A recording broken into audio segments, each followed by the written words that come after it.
Hi friends, ഇന്ന് ഞാൻ നിങ്ങളുമായിട്ട് ഷെയർ ചെയ്യുന്നത് നമുക്ക് വൈകുന്നേരം ചായയുടെ കൂടെയൊക്കെ കഴിക്കാൻ പറ്റുന്ന നല്ല ഹെൽത്തി ആയിട്ടുള്ള ഒരു പലഹാരത്തിൻ്റെ റെസിപ്പിയാണ്. നമുക്ക് ഗോതമ്പൊക്കെ എപ്പോഴും വീട്ടിലുണ്ടാകും, അത് വെച്ചിട്ട് ചെയ്യാൻ പറ്റുന്ന നല്ലൊരു പലഹാരമാണ്.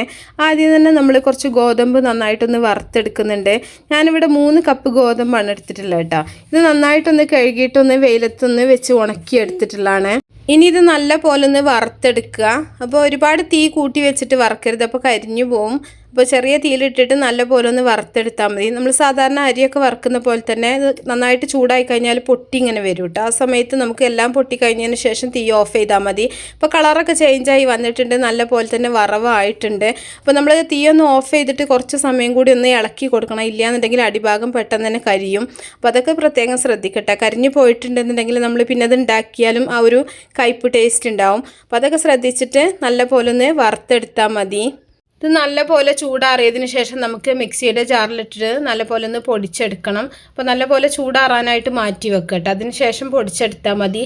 ഇനി നിങ്ങൾക്ക് വേണമെന്നുണ്ടെങ്കിൽ ഇങ്ങനെ വറുത്തിട്ട് ഗോതമ്പ് എടുത്ത് വെച്ചാൽ മതി, ആവശ്യം നേരത്ത് പൊടിച്ചാലും മതി കേട്ടോ. ഇല്ലെങ്കിൽ പൊടിച്ചിട്ടും നമുക്ക് ഒരു നല്ല എയർ ടൈറ്റ് ആയിട്ടുള്ള ഒരു പാത്രത്തിൽ അടച്ചു വെക്കുകയാണെന്നുണ്ടെങ്കിൽ ആവശ്യമുള്ള സമയത്ത് എടുത്താൽ മതി. ഇനി നല്ല പോലെ പൊടിച്ചതിന് ശേഷം നമുക്ക് ഇതൊരു പാത്രത്തിലേക്ക് മാറ്റാം. ബാക്കിയുള്ള എല്ലാ ഗോതമ്പും ഇതുപോലെ തന്നെ പൊടിച്ചെടുക്കുക. നല്ല പോലെ പൊടിച്ചെടുക്കണം കേട്ടോ. കുറച്ച് തരി ഉണ്ടെന്നുണ്ടെങ്കിൽ നമുക്ക് കഴിക്കുമ്പോൾ അത്രയും ടേസ്റ്റ് ഉണ്ടാവില്ല. നല്ല രീതിയിൽ തന്നെ പൊടിച്ചെടുക്കുക. അപ്പോൾ ബാക്കിയുള്ള എല്ലാ ഗോതമ്പും ഈ ഒരു രീതിയിൽ തന്നെ നിങ്ങൾ പൊടിച്ചെടുത്താൽ മതി. അപ്പോൾ പൊടിച്ചതിന് ശേഷം നമ്മൾ ഒരു 1/2 കിലോ ശർക്കര എടുത്തിട്ട് നന്നായിട്ടൊന്ന് ഉരുക്കിയിട്ടൊന്ന് പാനിയാക്കി എടുക്കുക. അതൊരു അരിപ്പയിലൂടെ ഒന്ന് അരിച്ചെടുക്കുക കേട്ടോ. അരിച്ചെടുത്തതിന് ശേഷം നമ്മൾ 1/2 കിലോ ശർക്കര ഞാനിവിടെ ഒരു 1.5 കപ്പ് വെള്ളത്തിലാണ് ഉരുക്കിയെടുത്തിട്ടുള്ളത്. അപ്പോൾ അതാണ് നമ്മൾ അരിച്ചിട്ട് ഒഴിച്ചിട്ടുള്ളത്. ഇനി ഇതിലേക്ക് ഒരു തേങ്ങ ചിരകിയതാണ് എടുത്തിട്ടുള്ളത്. തേങ്ങ കൂടുതലാണെന്നുണ്ടെങ്കിലും നല്ല ടേസ്റ്റ് ആട്ടോ. തേങ്ങ പ്രത്യേകിച്ച് അളന്നിട്ടൊന്നും ചേർക്കണ്ട. ഒരു നുള്ളു ഉപ്പും കൂടെ ചേർത്തിട്ട് നല്ല പോലെ ഇളക്കി മിക്സ് ചെയ്യുക. ഇത് നന്നായിട്ടൊന്ന് തിളച്ച് വരണം. തിളച്ചതിന് ശേഷം മാത്രമാണ് നമ്മളിതിലേക്ക് പൊടിച്ച് വെച്ചിട്ടുള്ള ഗോതമ്പ് ചേർക്കുക കേട്ടോ.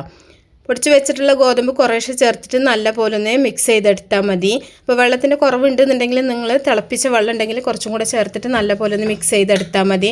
നല്ല പോലെ ഒന്ന് മിക്സ് ആക്കിയതിന് ശേഷം നമുക്കിത് ചൂടാറിയിട്ട് ഓരോ ഉരുളകളാക്കിയിട്ടൊന്ന് കൈ വെച്ചിട്ടൊന്ന് ഉരുട്ടിയെടുക്കാം.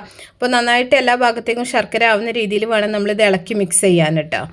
അപ്പോൾ നിങ്ങൾക്ക് മധുരം കൂടുതൽ വേണമെന്നുണ്ടെങ്കിൽ കൂടുതലായിട്ട് ശർക്കര ചേർക്കുക. അതൊക്കെ ഓരോരുത്തരുടെ ഇഷ്ടം പോലെ ചെയ്യുക. ഇതിലേക്ക് നട്ട്സുകളൊക്കെ വേണമെന്നുണ്ടെങ്കിൽ നിങ്ങൾക്ക് ചേർത്ത് കൊടുക്കാം കേട്ടോ. കുറച്ചുകൂടെ കൂടുതലായിട്ട് ടേസ്റ്റൊക്കെ വേണമെന്നുണ്ടെങ്കിൽ നമുക്കിഷ്ടമുള്ള നട്ട്സൊക്കെ ചേർക്കുകയാണെന്നുണ്ടെങ്കിൽ അത്രയും ടേസ്റ്റ് ഉണ്ടാവും. ഇതുപോലെ ഓരോ ഉരുളകളാക്കിയിട്ട് ഉരുട്ടിയെടുക്കുന്നുണ്ട്. അപ്പോൾ ഇത് ഒരു ദിവസമൊക്കെ ഇരിക്കുള്ളൂ, കൂടുതലൊന്നും ഇരിക്കില്ല. നിങ്ങൾക്ക് ഇരിക്കണം എന്നുണ്ടെങ്കിൽ നിങ്ങൾ പൊടിച്ചിട്ട് മാറ്റി വെച്ചാൽ മതി. ആവശ്യമുള്ള സമയത്ത് മാത്രം കുറേശ്ശെ എടുത്തിട്ട് ശർക്കരയും തേങ്ങയും ചേർത്തിട്ട് മിക്സ് ചെയ്തെടുത്താൽ മതി. അപ്പോൾ ഈസി ആയിട്ടുള്ള അതുപോലെ ഹെൽത്തി ആയിട്ടുള്ള ഒരു 4 മണി പലഹാരമാണ് കേട്ടോ. എല്ലാവരും ട്രൈ ചെയ്ത് നോക്കുക. ഇഷ്ടപ്പെട്ടാൽ തീർച്ചയായിട്ടും നിങ്ങൾ ലൈക്ക് ചെയ്യുക, അതുപോലെ ഷെയർ ചെയ്യുക. അപ്പോൾ ഇനി നല്ല റെസിപ്പികളൊക്കെ ആയിട്ട് നമുക്ക് അടുത്തൊരു വീഡിയോയിൽ കാണാം. ഓക്കേ.